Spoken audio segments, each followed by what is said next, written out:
গোটা পৃথিবীর বুকে বর্তমানে যতগুলো শাসক আছে, যে দেশেরই হোক, এত বড় অত্যাচারী শাসক এখন পৃথিবীর বুকে কেউ নাই, যেটা হাসিনা ছিল। আয়না ঘরের ভেতরে কত আলেমকে যে মৃত্যুর ঘাট উতারে দিয়েছে আপনি ভাবতে পাবেন না। একজন মুফতি সাহেব বেরিয়ে এসে বলছে, আমি যখন দেখলাম পচা খাবারগুলো, সংসদের পচা খাবারগুলো আমাদেরকে দেওয়া হয়, খেতে পাচ্ছি না, নিয়ত করলাম আমি রোজা রাখবো। রোজা রাখতে লাগলাম, বলছে সেহরিতে যে খাবারটা দিত সেটাও পচা খাবার। ভাতগুলোকে দুবার তিনবার ধুয়ে ধুয়ে নুন দিয়ে খেয়ে রোজা রাখতাম। নামাজ পড়লে আমাদেরকে লাথি মারা হতো, গালি দিত। যে জায়গায় থাকতাম সেইখানেই পিসাব পায়খানা, শোবারও জায়গা ছিল না। কত মানুষ মারা গেছে, যাদের এখন হাহাকার লেগেছে, আত্মীয় স্বজন খুঁজে বেড়াচ্ছে, আমার আত্মীয় কোথায়, ও বলছে আমার আত্মীয় কোথায়, সব খুঁজে বেড়াচ্ছে। বহু মানুষ নিখোঁজ, সব আয়না ঘরে মারা গেছে, তাদের হাড় গোড় পড়ে আছে। এত অত্যাচার করেছে জালিম।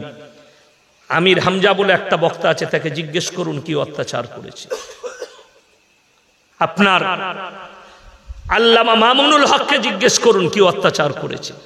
যারা সেই কারাগারে ছিল তাদের সঙ্গে কি ব্যবহার করেছে। ওই জন্যে যে আলেমরা তাকে বলেছে ফিরাউন আর নমরুদের সঙ্গে তুলনা করেছে, এর মধ্যে কোনো ত্রুটি নাই, একদম দারুণ উদাহরণ দিয়েছে তারা। আমি তাদেরকে সাধুবাদ জানাবো। তবে যেখানেই থাক, আল্লাহ হিসেব কিয়ামতের দিনে লিবে। আল্লামা দেলওয়ার হোসেন সাইদির মতো লোককে 10টা নারীকে জিনা করা, ধর্ষণ করার কেস দিয়েছিল এবং ওগুলোকে সাজিয়েছিল। সেই মেয়েগুলোকেও আল্লাহ পাকড়াও করবে।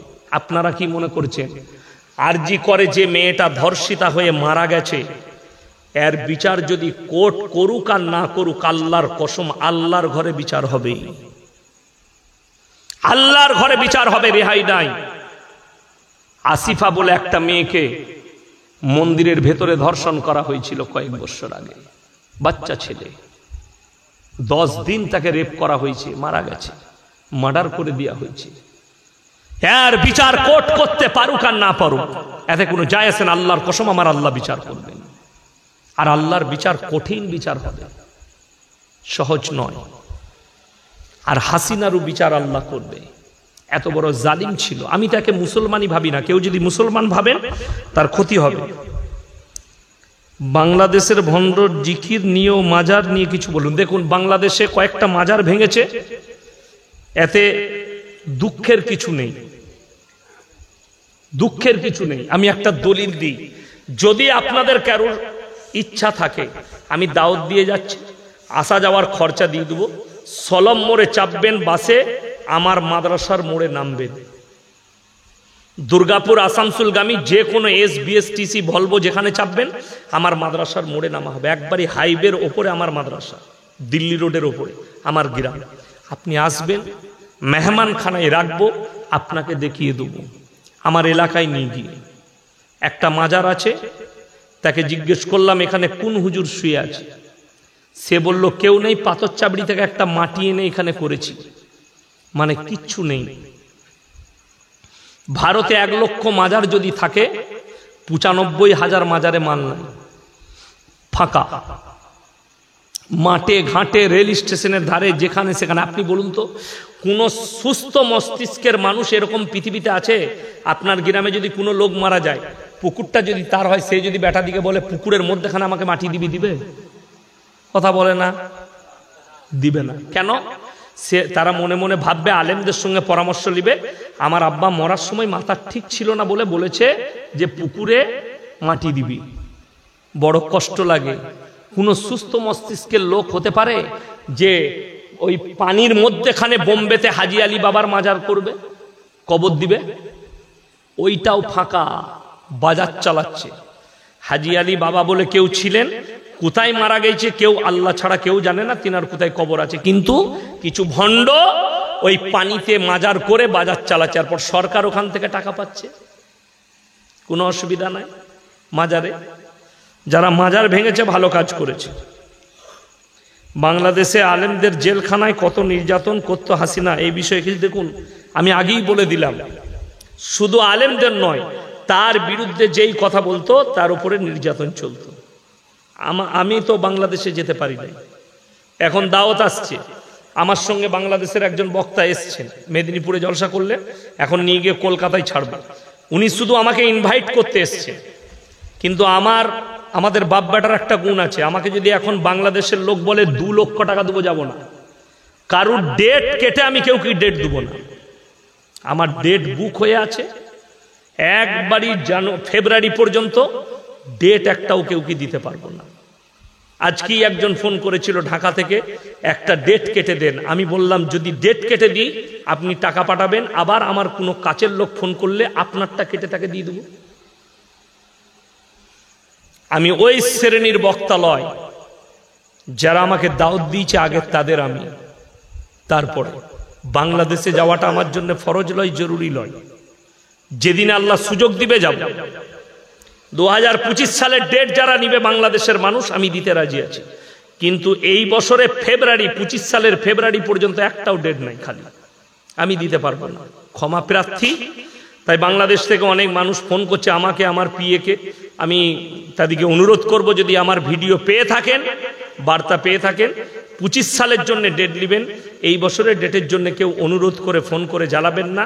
আমি আপনাদেরকে ভালোবাসি, আপনারাও আমাকে, বাংলাদেশের মানুষ ভালোবাসে। রেওয়ায়েতে আছে কিয়ামতের দিনে ইব্রাহিম নবী আল্লাহর কাছে অনুরোধ করবেন, আল্লাহ আমি আপনার কাছে আমার আব্বা জানের জন্য একটু অনুরোধ করতে চাই। আল্লাহ বলবেন তুমি তোমার 2টো পায়ের মধ্যখানে লক্ষ্য করো। রেওয়ায়েতে আছে ইব্রাহিম নবীর বাপ বীর্য আকারে রক্ততে লুটোপুটি খাবেন কিয়ামতের দিনে, কিন্তু অনুরোধ রাখা হবে না। কেন? এই জন্যই কোরআনে আছে ইব্রাহিম আলাইহিস সালাতু ওয়াস সালামকে নমরুদ যখন আগুনে নিক্ষেপ করবে, ইব্রাহিম নবীর বাপ সাইডে দাঁড়িয়ে চোখের পানি ফেলাচ্ছে। একদিকে ইব্রাহিম নবীর চোখে পানি, একদিকে ইব্রাহিম নবীর বাপের চোখে পানি। ইব্রাহিম নবীর আব্বা জান বললে, হে আমার পুত্র ইব্রাহিম, তুমি আমাদের দেবদেবীকে মেনে নাও, আমাদের রবকে মেনে নাও, আমি নমরুদকে অনুরোধ করব তোমাকে ছেড়ে দিবে। ইব্রাহিম নবী চোখের পানি ফেলিয়ে বললে, আল্লাহর কসম করে বলছি, হে আমার আব্বা জান, আমার চোখের পানি তোমার নমরুদের, তোমার এই জালিমের আগুনের ভয়ে নয়, আল্লাহর ভয়ে। কিয়ামতের দিনে আপনার সঙ্গে আল্লাহ কি আচরণ করবে, তাই আমি অনুরোধ করছি আমার আল্লাহকে বিশ্বাস করো। কিন্তু ইব্রাহিম নবীর সামনে নমরুদ বললে, এতটুকু অনুতপ্ত নয়, ইব্রাহিমকে আগুনে নিক্ষেপ করো। আল্লাহর কসম, ইব্রাহিম নবী পৃথিবীর কারুর কাছে প্রার্থনা করেনি, কারুর কাছে চাইনি, চেয়েছেন তো একমাত্র নিজের রবের কাছে। জোরে বলুন সুবহানাল্লাহ। চলুন, আমাদের দেশের ছেলে হচ্ছে না, চাইছে কোথায়? বললে অমুক মাজারে গেলে ছেলে হবে, লোক চলে যাচ্ছে। মাজারে শুলে কখনো ছেলে হয়? বউকে বলেছে পাথর চাবড়িতে 3 দিন শুয়াই ছেলে হয়ে যাবে, নাউজুবিল্লাহ। আমরা শুনেছি স্বামীর পাশে শুলে ছেলে হয়, বলছে মাজারে গেলে ছেলে হবে। দুঃখ এটাই, আপনি চাইছেন মাজারে, আপনি চাইছেন গাছতলায় যেখানে ঘোড়া রাখা আছে। ইব্রাহিম আলাইহিস সালাতু ওয়াস সালামের সামনে আগুনের চিতা, সেই আগুনের চিতা ইব্রাহিম নবীকে ফেলা হবে। ইব্রাহিম নবী দোয়া করলেন, আল্লাহ তুমি ছাড়া আমার কেউ নাই, তুমি আমাকে রক্ষা করো। আমার আল্লাহ আগুনকে বললেন, কুল্লা ইয়া নারু কুনি বারদাও ওয়া সালামান আলা ইব্রাহিম, হে আগুন তুমি ক্ষান্ত হয়ে যাও আমার ইব্রাহিমের জন্য, আর ফুলের বাগিচা হয়ে যাও। আল্লাহর কসম, আল্লাহর কুদরতে আগুন নিভিয়ে সেখানে ফুলের বাগিচায় ইব্রাহিম নবী বসে জিকির করেছেন, আল্লাহর শুকর আদায় করেছেন। জোরে বলুন সুবহানাল্লাহ। ওই জন্য বড় কষ্ট লাগে আপনাদিকে বলে যায়, যারা আপনাকে ভয় দেখাচ্ছে। আমি একটা বক্তব্য শুনলাম আসামের মুখ্যমন্ত্রী হিমন্ত বিশ্ব শর্মাজি, তিনি বলছেন, मैं चाहता हूं, मेरा मिशन है, इस्लाम खत्म हो जानी चाहिए, करुणा की तरह खत्म हो जाना चाहिए, मैं इस्लाम को खत्म कर दूंगा। पहले इतिहास उठाकर देखो, नमरूद आया था इब्राहिम को जलाने, खुद मिट गया। फिरौन आया था मूसा को मिटाने, खुद मिट गए। तुम इस्लाम क्या मिटाओगे? তোমার মতো কত তাবর তাবর বাপের বেটা এলো, আল্লাহর কসম ইসলামকে মিটানো তো দূরের কথা, কোরআনের একটা জের জবরকে লড়াবার ক্ষমতা পৃথিবীর শক্তির নাই। যদি কোরআনকে জিজ্ঞেস করেন, আল্লাহর কসম আমার আল্লাহ কোরআনে ওয়াদা করেছেন, ফালান তাজিদ লি সুন্নাতিল্লাহি তাবদীলা।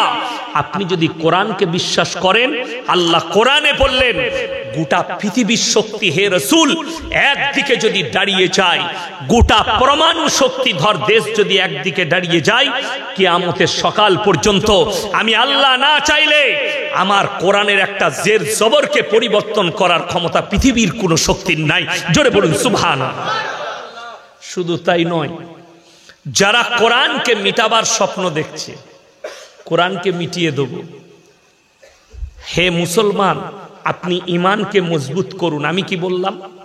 আপনি ইসলাম পাননি, আপনি আবেগে ইসলাম পেয়েছেন, আবেগে ইসলাম করছেন। যদি আপনি বিবেকের দ্বারা ইসলাম করতেন, আপনার দিলেতে আল্লাহ ছাড়া কারো ভয় থাকতো না, মৃত্যু ছাড়া আর কেউকে আপনি বিশ্বাস করতেন না, আল্লাহ ছাড়া কাউকে বিশ্বাস করতেন না। যদি আপনার কাছে বিবেকের ইসলাম থাকতো, আপনি চলুন আপনাকে বুঝিয়ে দিই।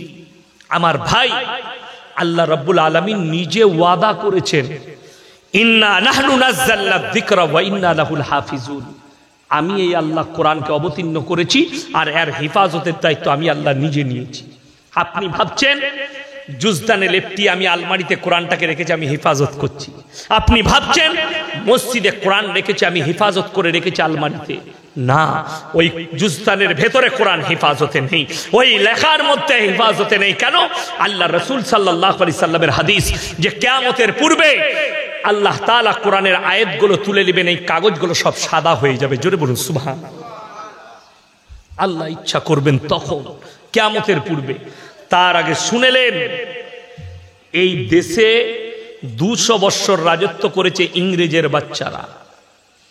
গুজরাটের গোমতী নদীর তীরে 10 লাখ কোরআনকে জ্বালিয়েছিল তারা আগুন দিয়ে। কিন্তু শাহ ওয়ালিউল্লাহ মুহাদ্দিস দেহলভী রাহমাতুল্লাহ আলাইহি তিনি বললেন, এই ইংরেজের বাচ্চারা শোনো, তোমরা যদি স্বপ্ন দেখছো যে ভারতের 1 কোটি কোরআনকে জ্বালিয়ে 10 লাখ কোরআনকে জ্বালিয়ে কোরআনকে মিটিয়ে দিবে, তো আল্লাহর কসম শোনো, ইন্না নাহনু নাযালনা যিকরা ওয়া ইন্না লাহু হাফিজুন। এই কোরআনের অবতীর্ণকারী আল্লাহর হেফাজতকারীও হচ্ছেন আল্লাহ। নেতাদিকে বললেন, তারা বললে কোরআন জ্বলে গেলে কি করে হেফাজত হবে? শুনেলেন কত সুন্দর দলিল দিয়েছেন।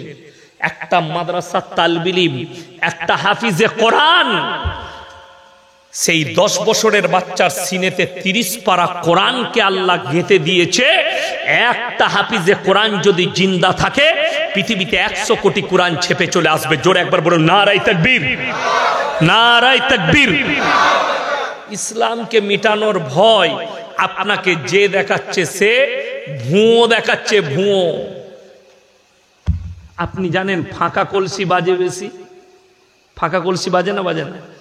যারা ভয় দেখাচ্ছে এগুলো ফাঁকা কলসি, ভর্তি কলসি একটাও নেই। আরে ভেবে দেখুন, যারা ইসলামের বদনাম করছে, ভারতের 1 শ্রেণীর মিডিয়া, তারা লেগে আছে সকাল থেকে তাদের কাজ মাদ্রাসা, মসজিদ, দাড়ি, টুপি, ইসলাম। এইটা না আলোচনা করলে তাদের পেটের ভাতই হজম হয় না। আপনাদিকে দলিল দিয়ে যায়, যারা বলছে ইসলাম খারাপ ধর্ম, শান্তির ধর্ম নয়, তাদেরকে বলি ইসলাম এত খারাপ, ইসলাম এত খারাপ যে মাইকেল জ্যাকসনের মতো পৃথিবী বিখ্যাত ড্যান্সার ইসলাম কবুল করতে বাধ্য হয়ে গেল। জোরে বলুন সুবহানাল্লাহ। ইসলাম এত খারাপ, ইসলাম এত খারাপ, পৃথিবীর শ্রেষ্ঠ বক্সিং ফাইটার মাহমুদ আলী ইসলাম কবুল করতে বাধ্য হয়ে গেল। জোরে বলুন সুবহানাল্লাহ। ইসলাম এত খারাপ, পাকিস্তানের ক্রিকেটার ইউসুফ ইউহানা মোহাম্মদ ইউসুফ হয়ে গেল। জোরে বলুন না সুবহানাল্লাহ। ইসলাম এত খারাপ, যে লোকটা বলবীর সিং প্রথম বাবরি মসজিদে হামলা মেরেছিল, আল্লাহ তাকে ইসলামের জন্য কবুল করে নিল। জোরে বলুন সুবহানাল্লাহ। যে জিনিসের চর্চা বেশি সেই জিনিসের দাম বেশি। জোরে বলুন সুবহানাল্লাহ। যে জিনিসের চর্চা বেশি তার দাম বেশি। যখন দেখবেন একটা মানুষের গাল, একটা মানুষের বদনাম বেশি হচ্ছে, জানবেন মানুষটার মধ্যে কিছু একটা আছে। কথাটা ঠিক কিনা? গোটা পৃথিবীর বেঈমান কাফেররা নবীজিকে নিয়ে আলোচনা করছে না করেনি? এক শ্রেণীর লোক, আমরা রসুলের জন্য, রসুলকে কোনোদিন আমরা কেউ দেখেছি আল্লাহর নবীকে কথা বলে? কেউ দেখিনি। কিন্তু আল্লাহর রসুলের জন্য আমাদের জান হাজির না হাজির নয়? সকলে জোরে বলুন ইনশাআল্লাহ হাজির।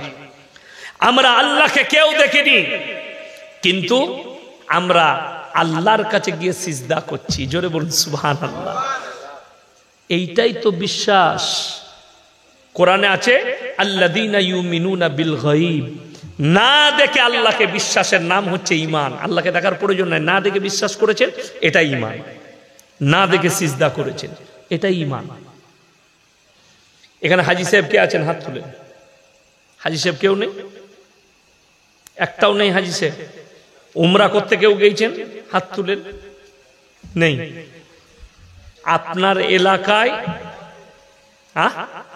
আছে? হাত তুলেন। আচ্ছা, ঠিক আছে। দেখুন আল্লাহর হাবিব সাল্লাল্লাহু আলাইহি সাল্লাম কোথায় শুয়ে আছেন? মদিনায়। মক্কা থেকে মদিনা 430 থেকে 470 কিলোমিটার রাস্তা। একটাও মাজার নাই। ওই মাজার দেখেছো? মাজার নাই। আমার বাড়ি থেকে এই হাওড়া হচ্ছে 160 কিলোমিটার। 160,000-এর বেশি মাজার আছে। ঠিক বললাম না ভুল বললাম? আমি আমার কথা বলবো না। ফুরফুরার দাদা হুজুর পীর কেবলা রহমতুল্লাহ আলাইহির ওসিয়তনামায় লেখা আছে, ফতোয়া দিয়া আছে কি, মেয়েদের মাজারে যাওয়া হারাম। ফুরফুরা ইসালে সওয়াব হয় 3 দিন। মেয়ে ছেলেদের এন্ট্রি নাই। নিষেধ না নিষেধ লয় বাবা? নিষেধ। যেতে পাই গেল। এটা ফুরফুরা দাদা হুজুর বললাম। আমাদের দেশে ভারতবর্ষে যারা নিজেদিকে সুন্নি বলছে, বেরেলভি ভাই, তাদের যিনি সব থেকে বড় মৌলবি তার নাম হচ্ছে আহমদ রাজা বেরেলভি। উত্তরপ্রদেশের বেরেলিতে বাড়ি, বেরেলিতে কবর আছে। তিনি ফতোয়ার কিতাব লিখেছে, ফতোয়ায়ে রিজবিয়া, খণ্ড নম্বর 24, পৃষ্ঠা নম্বর 497। সেইখানে স্পষ্ট লেখা আছে মেয়েদের মাজারে যাওয়া তো দূরের কথা, নিয়ত করাটাও হারাম। দুটো গেল। তৃতীয় নম্বর বলি, আমাদের এখানে লোক মারা যায় না? যায় না? যায়। স্বামী মারা গেলে স্ত্রী যায় কবরস্থানে? যেতে পাবে? পাবে না। বাপ মরে গেলে বিটি যেতে পাবে কবরস্থানে? যেতে পাবে না। আচ্ছা বলুন তো, স্বামী আর স্ত্রীর সম্পর্ক বেশি না পীরের সঙ্গে আপনার বিবির সম্পর্ক বেশি হবে? কথা বলে না? স্বামীর সঙ্গে, এক বিছানার সাথী। কথাটা বুঝতে পেরেছে? যদি স্বামীর কবরে স্ত্রী যেতে না পায়, ইয়াসিনের কবরে আপনার বউ কেমন করে যাবে? কথাটা বুঝতে পেরেছেন না পারেননি? চলুন আপনাকে বুঝিয়ে দিই। অনেক মূর্খ আপনাকে দলিল দিবে যে হাজি বিবিরা নবীজির কবর জিয়ারত করে। হজের মাসলার সঙ্গে পৃথিবীর কোনো মাসলার মিল খাবে না। যদি কোনো মৌলবি খাওয়ায় সে হচ্ছে গন্ড মূর্খ। মাথায় রাখবেন। মেয়েদের চুল কাটা জায়েজ আছে? কথা বলে না? হারাম। হজের ময়দানে 4 আঙ্গুল চুল কাটা ওয়াজিব। কথাটা বুঝাতে পারলাম? যারা হাজি বিবি হজ করতে যাবে তাদের 4 আঙ্গুল চুল কাটা ওয়াজিব। ছেলেরা ন্যাড়া করবে, মেয়েরা 4 আঙ্গুল চুল কাটবে। বুঝাতে পারলাম? কাবা ঘরে এক ওয়াক্তে 1 রাকাত নামাজ পড়লে 1 লাখ রাকাত নামাজের নেকি পাওয়া যাবে। জোরে বলুন সুবহানাল্লাহ। আপনার মসজিদে পাওয়া যাবে? পাওয়া যাবে না। মদিনায় যদি কেউ 1 রাকাত নামাজ পড়ে 50,000 রাকাত নামাজের নেকি পাবেন। এগুলো কিন্তু ওইগুলোর জন্যই প্রযোজ্য, শুধুমাত্র, বাকি নয়। হাজি সাহেবরা ঈদের নামাজ পড়ে? কথা বলে না? আপনারা কেউ জানেন না। জিনারা হজ করতে যায়, হাজি সাহেবদের নামাজ নাই। ওই আরাফার ময়দানে বিদায়ী হজের খুতবাটা শোনাটাই হচ্ছে হজ, ওইটাই নামাজের নিয়ত। ওইটাই নামাজের নেকি, নামাজ নাই। বাকি সব আশেপাশে নামাজ হয়, কিন্তু হজের ময়দানে ঈদের নামাজ হয় না, হজের আরকানের মধ্যে নাই নামাজটা। তাহলে ওই মশলার সঙ্গে আপনার গ্রামের মশলা ঢুকবেন কি করে? ওই জন্যে আল্লাহ নবীর কবর জিয়ারত করা হাজি এবং হাজি বিবিদের জন্য হজের সময় ফরজ, হজে ওয়াজিব করতেই হবে। এটা শুধু নবীজির জন্য প্রযোজ্য, বাকি কারুর জন্য নয়। আপনি চলুন, আপনি বলছেন হাওড়া, হুগলি, 24 পরগনা, মেদিনীপুরের লোক বলছে দাদা হুজুর পীর কেবলা রহমতুল্লাহ আলাইকে মহাব্বত করি। যদি তুমি মহাব্বত করো তাহলে বাস ভাড়া করে তোমার বউকে নিয়ে খাজা মঈনুদ্দিন চিশতি রহমতুল্লাহ আলাইয়ের মাজারে কি করে বউকে ঢুকাচ্ছ? তাহলে তোমার থেকে বড় দাদা হুজুরের দুশ্মন আর কেউ হতে পারে? এটা চ্যালেঞ্জ দিলাম। তা না হলে প্রমাণ দাও, খাজা মঈনুদ্দিন চিশতি রহমতুল্লাহ আলাই তিনার একটা কিতাবের দলিল দাও, হাওয়ালা দাও, যে তিনি লিখে গেছেন আমি মরে যাওয়ার পরে বৌদিকে নিয়ে এসে তোরা এসে আমার কবরে সিজদা করবি, আমার কবরে চাদর চড়াবি। চ্যালেঞ্জ ছুড়ে বললাম, কবরে চাদর চড়ানো যদি জায়েজ হতো, আল্লাহর রসুলের কবরটা আসমান পর্যন্ত ঢেকে যেত, ঠিক কিনা? আল্লাহর নবীর কবরে যদি সিজদা জায়েজ হতো, সব থেকে প্রথমে রসুলের কবরে হতো। রসুলের কবরে সিজদা নেই, পৃথিবীর আর কোনো মৌলবি মোল্লা পীর ফকিরের কবরের জন্য সিজদা চলবে না। আল্লাহর হাবিবের কবরে ভালো মন্দ চাইতে পাবে না, আল্লাহ ছাড়া কারোর কাছে ভালো মন্দ চাওয়া যাবে না। পৃথিবীর আর কোনো মৌলবি মোল্লা পীর ফকিরের কবরে তুমি ভালো মন্দ চাইতে পারবে না। বড় কষ্ট লাগে। আপনাকে দেখিয়ে দেব, এই মুন্সিরহাট পেরিয়ে তারকেশ্বরের কাছে আমাদের বর্ধমান লাগাও এক জায়গায় জলসা করতে গেছি। গাছ এরকম প্যান্ডেল আছে, প্যান্ডেলের পাশেই গাছ, গাছের গোড়ায় গাদা ঘোড়া রাখা আছে, মাটির ঘোড়া, আগরবাতি, মোমবাতি, আর গাছেতে টানা ল্যাপটানো আছে। আমি স্টেজে গেলাম, বললাম বাবা তোমাদের হুগলি ডিস্ট্রিক্টের মানুষ খুব ভালো গো এখানকার। বলে কেন হুজুর? আমরা তোমাদের হিন্দু মুসলিমের মধ্যে খুব মহাব্বত, এই যে ওরা ওইখানে পুজো করার তোমরা এখানে জলসা করছো। বলে হুজুর ওটা আমাদেরই। আমরা তোরা কি করিস বে? বলে এখানে বুড়ো পীর সাহেব আছে। হাসেন না, 1 মিনিট খালি বুঝাচ্ছি। কোনো অমুসলিম ভাই মাটির মূর্তি তৈরি করে সেখানে সিজদা করলে আমরা তাদেরকে মুশরিক বলি, কিংবা ওটা শিরকের কাজ। মুশরিক মানে শিরক। আল্লাহর কাছে যতগুলো পাপ আছে সব থেকে নিকৃষ্ট পাপ হচ্ছে শিরকের পাপ। আল্লাহ ব্যতীত অপরকে ভালো মন্দের মালিক মনে করা। খুব ভালো করে বুঝবেন, একটা অমুসলিম ভাইকে আপনি মুশরিক বলে দিচ্ছেন মাটির মূর্তির সামনে পুজো করার জন্য, আর তুমি গাছতলায় মাটির ঘোড়া রেখে সিজদা করছো। তুমি কি করে মুমিন হতে পারো? কথাটা বুঝে এসছে না? আসেনি? তুমি কি করে মুমিন হতে পারো? বিসমিল্লাহ। তৃতীয় নম্বর, ইসলাম সত্যর উপরে টিকে আছে না মিথ্যার উপরে? ইমানদারির সঙ্গে বলবেন। সত্যর উপরে টিকে আছে ইসলাম, মিথ্যার উপরে নয়। একটা মানুষের কটা কবর হতে পারে? একটা কবর হতে পারে, মানলাম। হযরতে হোসেন রাদিয়াল্লাহু তাআলা আনহু কোথায় শহীদ হয়েছেন? কারবালাটা কোথায়? কথা বলেন না? ইরাকে। কিন্তু মঞ্জিল মাটি হচ্ছে জালালসিতে, মঞ্জিল মাটি হচ্ছে বাগনানে, মঞ্জিল মাটি হচ্ছে আপনার আমতায়, মঞ্জিল মাটি হচ্ছে বর্ধমানে, মঞ্জিল মাটি হচ্ছে মেদিনীপুরে, মঞ্জিল মাটি হচ্ছে বহরমপুরে, মঞ্জিল মাটি হচ্ছে বোম্বে, মঞ্জিল। এতগুলো কবর একটা লোকে? এইগুলো সব মিথ্যা। আর ইসলাম সত্যর উপরে টিকে আছে। মিথ্যা করে কবর বানিয়ে মঞ্জিল মাটি করা হারাম। ফাতিহা করা চলবে না, জায়েজ নাই। ফাতিহা করা, মঞ্জিল মাটি করা, তারপরে আপনার কি বানায় ওটা, তাজিয়া বানানো হারাম, সম্পূর্ণ হারাম। তাজিয়া মানে জানেন? তার ভেতরে হযরতে হোসেনের কবর করে, ওটাকে বলে হোসেনের কবর। আচ্ছা বলুন, থাকে হোসেন? হযরতে হোসেন থাকে? এই গন্ড মূর্খগুলোকে কে বুঝাবে যে ইসলাম সত্যর উপরে টিকে আছে, মিথ্যার উপরে নয়? আল্লাহর কসম করে বলছি, গোটা পৃথিবীর শিক্ষিত সমাজকে জিজ্ঞেস করুন, এই মুসলিম জাতির উপরে থুপ ফেলাবে যে পৃথিবীতে এমনই একটা জাতি আছে, মুসলিম জাতি, যারা মানুষ মরে যাওয়ার পরে ডিজে গান বাজিয়ে ড্যান্স করে দুঃখ পালন করে। যদি বলেন হাওড়ায় নাই, আমার বর্ধমানে চলুন, বহরমপুরে দেখিয়ে দেবো। আন্ডার প্যান্ট পরে মদ খেয়ে ড্যান্স করছে, বলছে আশিকে রসুল। আমার গ্রামের একটা ছেলে বলছে তোমরা পারবে কি ভাই? বলছে আগুনের ওপরে মসল্লা বিছিয়ে নামাজ পড়তে। এমন ভাই আমি পারবো না। বলছে মুর্শিদাবাদ থেকে অমুক গ্রামে একটা লোক এসছে, মুহররমের দিনে আগুনের ওপরে মসল্লা বিছিয়ে নামাজ পড়েছে। আমরা জানিস কখন নামাজ পড়া যায় আগুনের ওপরে মসল্লা বিছিয়ে? বলে কখন? আমরা যখন গাঁজা খাওয়া যায় তখন।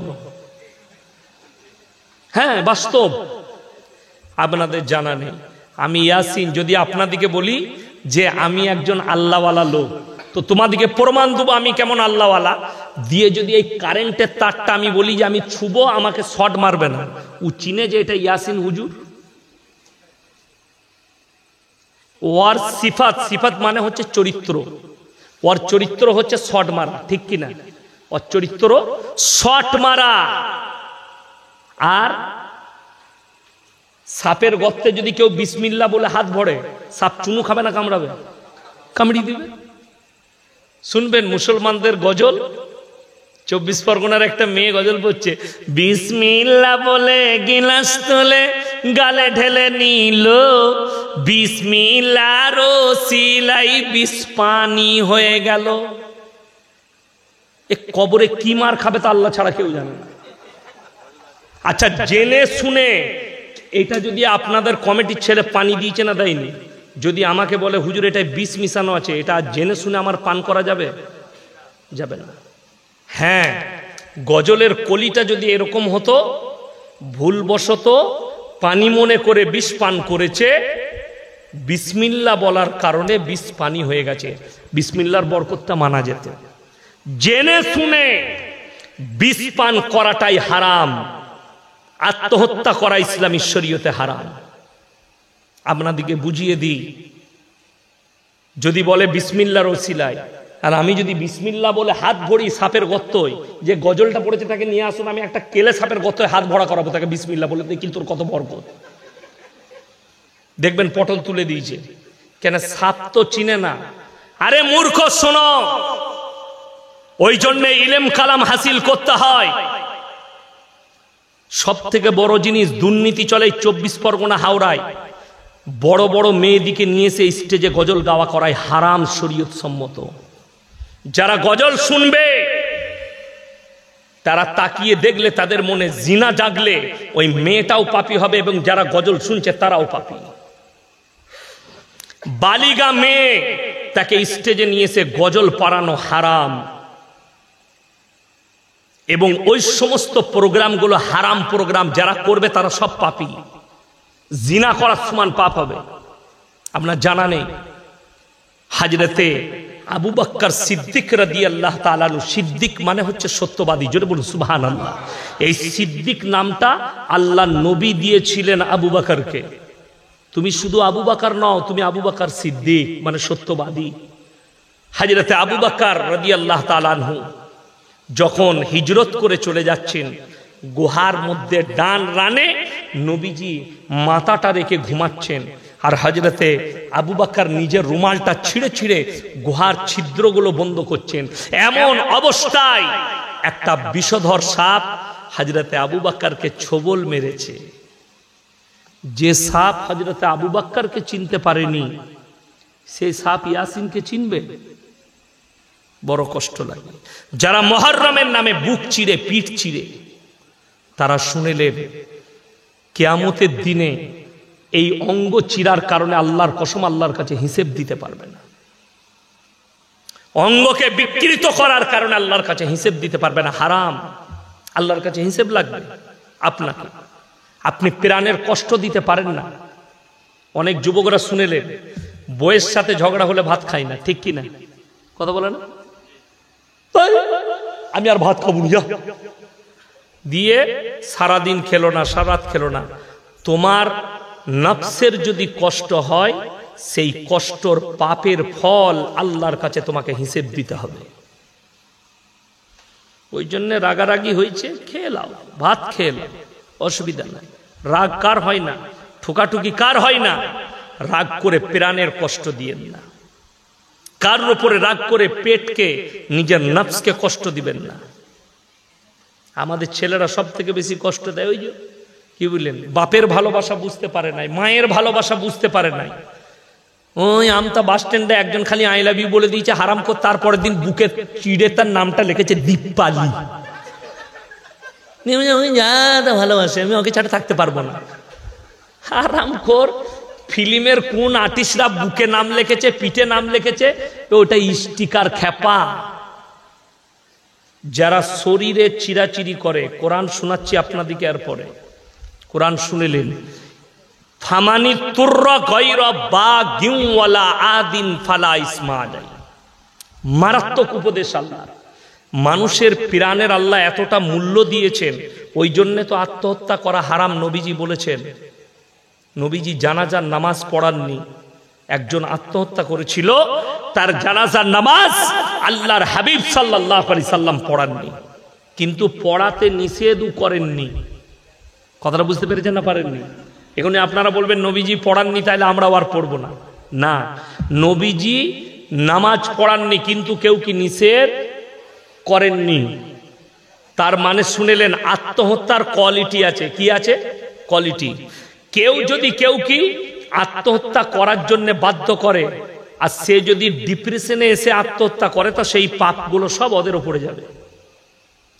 কেউ যদি কেউকে আত্মহত্যা করতে বাধ্য করে, তার বিবিকে হোক, ভাইকে হোক, ফ্যামিলিকে হোক, তারা পাপী হবে। কোনো মেয়ে কোনো ছেলেকে প্রবঞ্চনায় ফেলে, প্রেমের ফাঁদে ফেলে, তাকে যদি ধোঁকা দেয় এবং ডিপ্রেশনে এসে আত্মহত্যা করে, এই মেয়েটা কিয়ামতের দিনে মেয়েটাকে হিসেব দিতে হবে তার প্রাণের।